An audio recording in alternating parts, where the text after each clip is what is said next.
পরের দিন সকালে ঘুম থেকে উঠে দেখি বাবু কখন যে উঠে গেছে, নিজেই বসে কার্টুন দেখছে।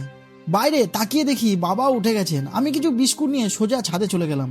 সকালে ঠান্ডা বাতাস বুক ভরে নেওয়া আর পাখিদের খাবার দেওয়া, এই দুটো যেন আমার প্রত্যেক দিনের আনন্দ। এদিকে রান্নাঘরে বাবা গরম গরম চা তৈরি করে রেখেছে। চা খেতে খেতে একটু টিভিও দেখে নিলাম।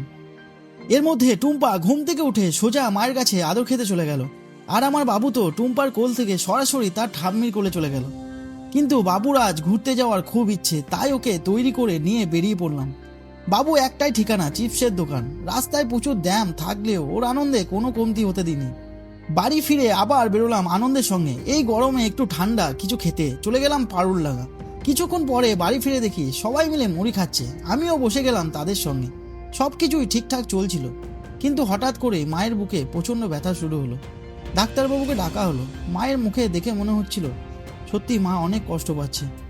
আমাদের বাড়িতে এই কদিন জানি না কারো না কারো কোনো না কোনো সমস্যা লেগেই থাকছে, কিছু বুঝে উঠতে পারছি না। তবুও কিছুক্ষণ পর মা কষ্ট নিয়েই রান্নাঘরে চলে গেলেন। বাবা মাকে সাহায্য করলো, গরম গরম বড়া বানানো হলো। আমি, বাবা আর ভাই সবাই মিলে খেলাম। তারপর টুম্পা বাবুকে খাওয়াতে লাগলো, আর মা নিজের হাতে আমাকে খেতে দিলেন। কষ্টের মধ্যেও মায়ের এই ভালোবাসা কখনো কমে না। এই ছিল আমাদের আজকের দিনের গল্প। মায়ের জন্য সবাই আশীর্বাদ করবেন যেন উনি দ্রুত সুস্থ হয়ে ওঠেন।